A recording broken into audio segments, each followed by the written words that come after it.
pelo mosca. Não. A outra coisa é o tipo de pergunta, tá? Tem perguntas descritivas, perguntas estruturais, eu já falei antes na outra aula, né? Perguntas de contraste e a questão da simetria eu acabei de falar, né? Se você dá poder para essa pessoa vai poder, vai aproximar muito mais aquele grupo de você, porque ela está mediada por igual. Mas se você chama a professora Carmen para fazer entrevista para uma presidiária, assim, mas aí você encontra uns casos diferentes, né? Aí eu chamo o quê? Eu chamo a Sandra, chamo a Sandrinha, chamo o pessoal mais de pé, chama a Georgina, que era ex-presidiária, vai junto comigo. Na questão da do presídio eu tinha total respaldo, porque eu ia com a chefe do presídio. A rainha das condenadas, né? Porque ela te ensina pro mundo inteiro. A Georgina ia, numa boa. E isso quebrava, porque a Georgina era uma ex-condenada. E estava lá como pesquisadora. Se a Georgina estava como pesquisadora, eu também podia ser. Então eu empoderava as presas com a presença da Georgina, né? E a Sandra me chamou, eu não queria a Georgina de filme, óbvio, eu queria queimar o meu filme. Imagina sair da primeira página do jornal, Carmen de Matos junto com a Georgina. Eu ficava em pânico, mas ela ficou na minha equipe 6 anos, tá? 6 anos e não vazou nada. E o nome dela Georgina foi aquela juíza que foi presa. essa mesmo. Ela ficou presa 14 anos. E ela fazia parte da minha equipe de pesquisa quando eu pesquisava as presas. Tá? Tem foto dela, todas as fotos. Não precisava mais nada, era só a Georgina que eu não conhecia. Ela morreu agora recentemente. Morreu atropelada na Avenida Brasil. Não, ela bateu com o carro. Morreu ano atrasado, eu acho. Bem, mas ela, engraçado que ela gozava assim, uma foto, todas as Georgina Freitas. Foi do INSS, não? De Freitas. Do INSS. Ela já achou isso. Imagina assim, Georgina Freitas e Carmen Matos, eu ia ficar desesperada. Mas essa daí mesmo. Tem foto Ela coloca a dela. Georgina Freitas e Carmen Matos. Sim, 12 não vai aparecer nada. Porque desde o primeiro dia a combinação que eu fiz com ela é que ela usasse o nome da avó dela, que é o nome Rosa. Então o nome dela na equipe era Rosa. Eu falei, a condição para você ficar na equipe é você trocar de nome. Não tem condição de conviver com o seu nome. Com você, com a sua presença, com a sua condição de ex-presidiária, com a sua condição de pedagoga, com a sua condição até de futura mestranda, eu convivo, sem problema, Georgina. Mas você tem que moderar primeiro, que ela falava para o cotovelo, né? Então, nada de falar sobre a nossa pesquisa. Esquece, a única pessoa que fala da pesquisa é a Sandra, nem eu falo. E zipt, não fala nada. E não vazou, durante 6 anos não vazou. E agora Ela vazou. sabe falar segredo, né? Ah? Ela sabe falar segredo, assim, Não, eu acho assim, ela queria muito ressocializar. Ela queria muito entrar de novo no jogo. E o pessoal não deixava. E eu deixei. Né? Eu deixei ela participar de uma grande pesquisa nacional como parceira. Então ela se sentiu prestigiada. Mas ela tinha muitos problemas, ela estava com muitos problemas. Ela vivia perseguida pela mídia, paparazzi, tudo quanto é lugar. Então ela andava comigo com boné, com esse cabelão aí, nada disso. Ela andava com o cabelo amarrado, com boné, calça jeans, bem disfarçada. Só quando estava na hora de fazer a apresentação da equipe, aí ela sempre parecia de pose de princesa. Mas tudo bem, depois eu mostro foto dela para vocês. Mas eu gostava da participação dela porque quebrava esse gelo com as presas. E ela fez muita coisa boa na prisão para essas mulheres, porque ela era advogada. Então ela media, o pessoal do presídio tinha medo dela. Os chefes, os diretores, então ela melhorou a vida das A outra coisa é a questão de você não ser sabichão, né? Essa questão de expressar ignorância cultural é uma coisa esquisita, mas a gente chega no lugar e fala assim, mas eu sei que aqui é assim. Não é por aí, tá? Você vai sempre se colocar numa postura de ignorante culturalmente. Eu não conheço nada de você, eu estou aqui para aprender. Né? Eu estou aqui para aprender como você vive, o que você faz. Né? Mesmo você, com a sua tribo, tem que fazer uma humildade cultural. Assim, você sabe o que acontece com a sua família, né? Às vezes mesmo família a gente não sabe. Então, você fazer dessa ideia de ignorância cultural uma profissão mesmo. Você não vai dizer que você sabe nada, né? Porque, por exemplo, eu nasci em Cachoeira do Macacu, né? Nem tem no mapa, né? Mas eu não posso dizer que eu conheço Cachoeira do Macacu, porque eu saí de lá com 24 anos. É claro que eu saí corrida, né? Porque nada tem, tudo tem seu preço, né? Então eu saí corrida, mas...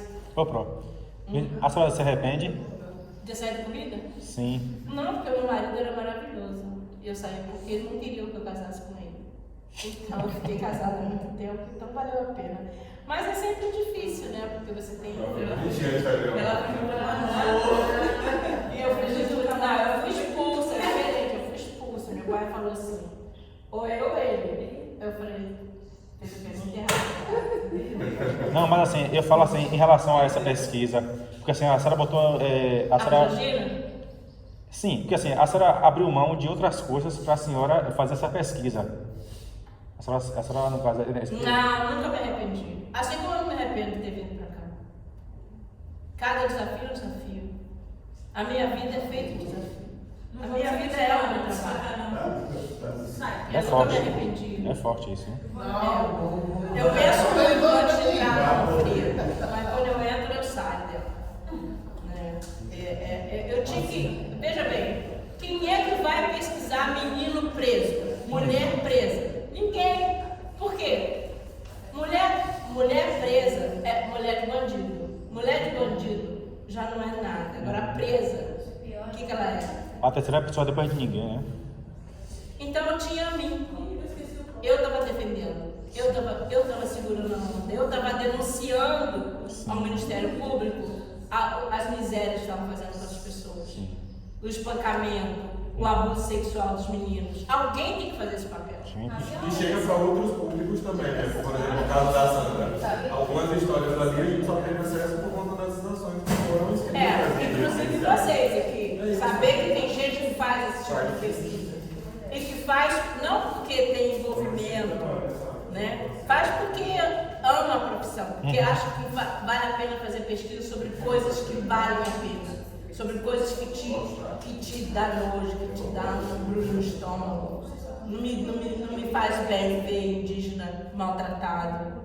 Não me faz bem. Isso me dá um nó no estômago. Então eu vou fazer isso, eu vou ajudar eles a se mostrarem como pessoas que são. Por que eles são menos gente? Não são. Por que o menino preso não tem uma segunda chance? Tem que ter. Assim como o seu filho, que um dia pode estar preso. Então tem que mostrar para a sociedade, né, que o filho dele só não está preso por causa do dinheiro que tem. E que o cara que está preso lá, se tivesse dinheiro, não estaria preso. Se fosse branco, não estaria preso. Então é esse o papel do pesquisador. É denunciar, mas não denunciar, é botar na história. É botar na história. Porque a pesquisa que eu fiz com as mulheres presas, com os menores exploradores, não é para ser lida nesse século. É para ser lida daqui a 100 anos. A gente não faz pesquisa para hoje, para amanhã, para ser. Por isso que eu fico de saco cheio desse negócio de fazer validação do produto. Você faz um produto para servir para hoje, amanhã que está ultrapassado. Tem que fazer um produto para servir para daqui a 100 anos. Entendeu? Tem que fazer um produto para ajudar para sempre. Né? Por isso que eu acho que tem que fazer uma coisa consequente. Por isso que quando alguém perguntou para mim se a gente faz pesquisa porque a gente quer, eu falo sim, a gente só faz pesquisa porque a gente quer. Com aqueles que a gente quer, com aquilo que a gente quer e do jeito que a gente quer, senão não vale a pena. Porque é um investimento emocional, físico e mental absurdo. Tá? Como no caso, por exemplo, de você ter que conviver com uma Jordina Lasanha. Né? Vamos lá. Aí tem, na hora de despedir. Na hora de despedir, você agradece, então, olha, muito obrigada pela sua colaboração. Você foi imensamente, você doou o conhecimento que eu não tinha sobre a sua pessoa e você encerra a entrevista. Aí, depois você vai explicar. Agora a entrevista falou, como é que mesmo aquele caso da sua filha? Que está gravando aí? Que miséria. Agora ele vai ficar olhando. Quanto é que a gente vai você está falando?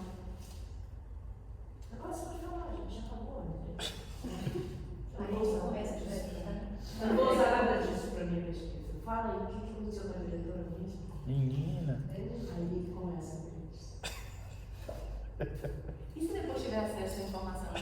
Você não vai usar, porque você prometeu que Você ia usar. prometeu para, isso é importante, eu não só falar agora. Você não vai usar. Ela não vai usar, mas ela entende o que está acontecendo. Mas você consegue usar o que ela falou mediado por uma situação que você vai verificar na observação. Aí você provoca uma situação que na observação você vai ficar olhando a diretora. Até a diretora que faz uma vez para as duas. Até a diretora fazer aquilo que fez com ela. Isso. Aí você observa e fala, observei que a diretora fez isso com o fulano, tá? Mas não foi porque você entrevistou, ela faz com todo mundo. Se você ficar 3, 4 meses na escola, você vai conseguir o que você quer. Agora, se você não tiver essa informação de dentro, você não vai saber o que você está procurando. E essa informação só te chega de graça depois que a entrevista termina. Aí você fica aí meia hora, uma hora, conversando, falando da vida dela, e deixa ela contar, né? O que ela quiser, falar do cabeleireiro, falar o que ela quiser. Aí você vai, grava aquilo tudo. Depois você chega numa reunião assim com a sua equipe, fala assim, olha o que ela falou. Vamos dar uma olhada nisso. O que vocês acham de dar uma olhada nisso? Você não resolve isso também sozinho. Você resolve isso com a sua equipe de pesquisa. Por isso que tem que ter equipe de pesquisa. Assim, olha, ela falou da diretora, a diretora vai dizer, será que é verdade? Será que isso é importante para o nosso dado? A pessoa, cara, deixa isso para lá, vai se meter nisso. Eu vou contar um caso, né? Acho que eu já contei até. A Cleo sempre se metendo em tempo. A Cleo chegou na cozinha para conversar com a merendeira. A Cleo fazendo pesquisa com menores de rua, num abrigo dia, que ia sair e voltar. Aí a Cleo conversando com a cozinheira e falou assim, a cozinheira falou assim, diretor, passou dando dinheiro e comprou salsicha da moça. E o pior, essa salsicha chegou quase estragada. Eu fiquei bastante para não fazer mal para os meninos. Acho que chega, estou comendo salsicha todo dia. Mas o que era para comprar no lugar? Não, ele recebeu dinheiro e não, para comprar até filé mignon, mas comprou salsicha, né? Então, sabe Deus onde botou esse dinheiro? Porque a cozinheira era de Caxias, que era onde a Cleo morava. E a Cleo foi lá pegar o copo d'água. E saiu com essa dúvida. Aí ele ligou pra mim, calma, o que é? Pois é, descobri que as crianças estão comprando comida envenenada. O que eu faço com isso? Eu falei, você não faz nada. Você não vai fazer nada com essa informação. Porque se você fizer, você queima o seu campo. Você não vai fazer nada com essa informação. Mas não, eu falei, você não vai fazer nada. Zóia, viu, Bocapio? Você vai ficar quieta. Primeiro que você não vai mudar isso hoje. Você muda daqui a 10 anos. Mas hoje você muda. O direito é corrupto, vai continuar corrupto. E você vai queimar o seu trabalho. Então você vai anotar, vai entrar a fundo nisso. Você vai saber pegar as notas, pegar isso tudo, guardar tudo, ver qual é o fornecedor, ver quanto ele está ganhando, fazer o registro disso tudo, tá? E depois a gente junta o pacote e faz uma denúncia na Constituição. Seria um trabalho paralelo à pesquisa, no caso. Exato. Não tem nada a ver. Nada. Tá. De pesquisador a investigador. Não quer. Tá Não querendo ser, né? Se eu saio aí, Acho ó. que parar. é 9 minutos para isso. Tem que parar. Gente, como vocês viram, essa questão dos instrumentos Vai deixar meio esperando lá no negócio. infindável. Bota uma mesa. Não só esse Ei, material, Cris. já está no sítio. Dá um pause aqui, meu Eu amor. vou colocar novamente, Vou colocar esse lá no dela. já está lá, já está lá. Ah, eu vou colocar uma gravação minha de uma aula inteira sobre isso. É o quê? Não sei mexer nesse negócio não. Pra dar uma coisa pra dar pausa que já acabou.